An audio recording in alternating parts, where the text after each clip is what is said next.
Hey, what's up guys? My name's Tyler Son of Eyes.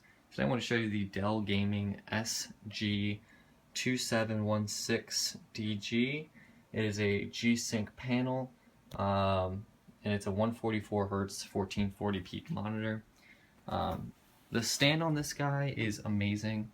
It does up, down, left, right, and tilt. So you should never have to buy a external stand. Sorry, it was hard to get out of there. Many of the complaints with this monitor, and we'll just jump right in the review, have to deal with the monitor's color. So I wanted to show you something I saw on a Amazon review, and this is default, by the way, but it looks like right out of the box. If you go right here and you change these settings right here to this, make sure your gamma is at 60. Let me do that. Turn your digital vibrance up to 70 and you apply, the monitor looks 20 times better. Here's with it off, here's with it on, here's with digital vibrance set to 50. Like, just makes everything look better. It pops better and it looks more like an IPS display.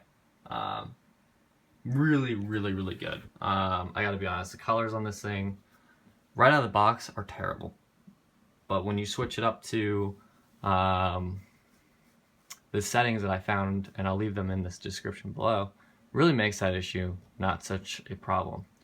On this monitor I've seen no ghosting. In games I haven't seen any issues whatsoever with ghosting, input lag. The input lag on this monitor is about 2 milliseconds, which is, actually it's 1 millisecond, which is almost non-existent. I gotta be honest, it is the best gaming monitor I've ever used.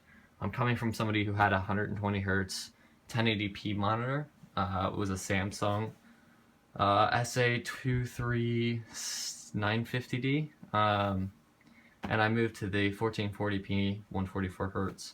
It is a big difference, and that's someone who's already played on fast 120 Hertz, so it's a big deal. G-Sync is available on this monitor. I had it disabled because I'm not a huge fan of it for Counter-Strike, which is pretty much my game of choice here. When you do enable that, there's two problems that come with G-Sync. If you're buying this monitor for competitive play, or if you're a competitive gamer, I don't recommend using it with G-Sync if you have FPS higher than 140. Past 140 FPS, you'll run into a problem where VSync will eventually kick in. So after 140 FPS, and that's frames per second in your game, VSync kicks in and there's a lot of input lag on the monitor. And that's how all G-Sync monitors work. So if you cap your FPS to 140 in all games, you'll never hit the cap, and it'll feel amazing. G-Sync is a huge thing, especially in games. It really, you'll be surprised.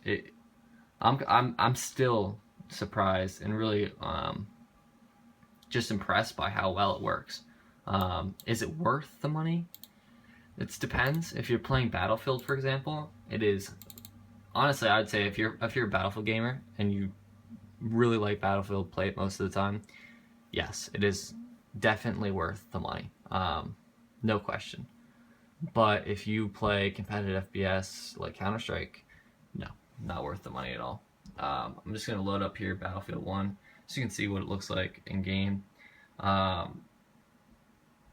Granted, you won't be able to see the full colors for a phone camera, but it'll give you some idea as to what it looks like. I'm playing on a GTX 1070, and you can see my FPS here on the left and right when I get in game. I'm just gonna do a quick Conquest. But if you're playing a game such as Counter-Strike, I recommend turning it off because you will have a lot of input lag coming from it. Unless you want to cap your FPS at 140, which I haven't decided which one I like better, because when you'd be surprised. 140 FPS on a G-Sync monitor feels like 300, maybe 400. And that's not like an exaggeration. It really feels amazing. There's no input lag. There's no stutter. There's no issues whatsoever. I'm just gonna join random squad here. Kind of hard to play with one hand, but just to give you guys an idea, about 70 FPS with a GTX 1070 on a 144Hz panel.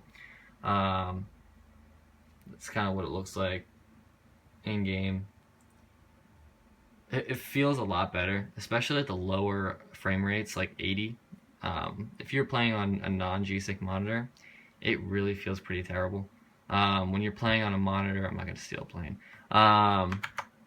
When you're playing on a monitor that has it, 80 FPS feels, you really can't tell much of a difference. I can't tell much of a difference anymore from 120 FPS to 80 FPS when that dips. Can't tell a difference. I do recommend this monitor if you are someone who plays competitively, or someone who's interested in 1440p gaming.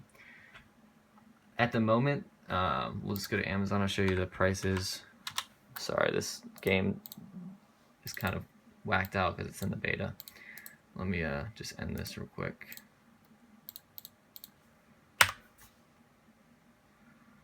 Yeah, there we go. Back to 1440.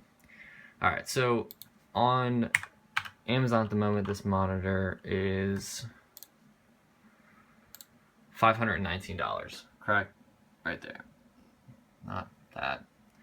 Goes for $519. Now, I actually got this monitor for $389, and I got it from Best Buy as an open box, which, if you can find that deal, take it, because it is a phenomenal deal.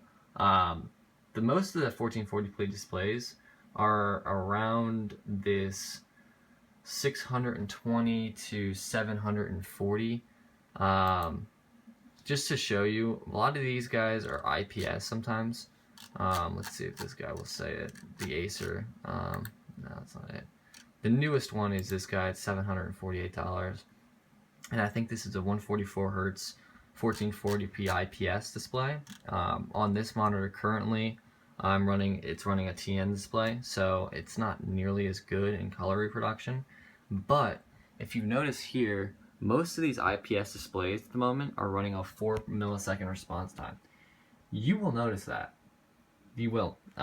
People say, oh, it's not that big of a deal. 4 milliseconds if you're playing a game like Counter-Strike or, Quake. I know there's a new Quake coming out soon. It matters. It matters a lot. And right now, TN panels are the only ones at the moment going to 1 millisecond response times. So I would recommend, if you are interested in a competitive gaming monitor, this is what pros are using at the moment, the Dell S27DG 1.6. I know Hiko uses it, who plays for Cloud9, or not Cloud9, he did play for Cloud9, but Liquid at the moment. On Counter-Strike, there are a lot of pros who are playing with this monitor because it is so good. If you have any questions about it, I don't think there is a deal anymore on Best Buy. Let's see.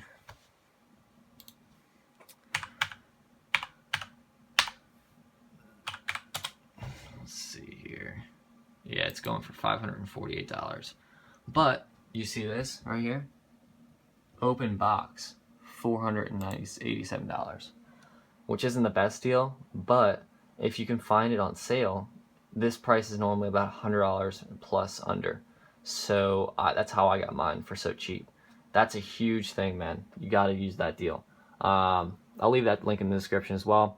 If you guys have any more questions, again, leave it in the description below, and I will see you guys later. If you guys enjoyed the review, leave a like. Thanks, bye.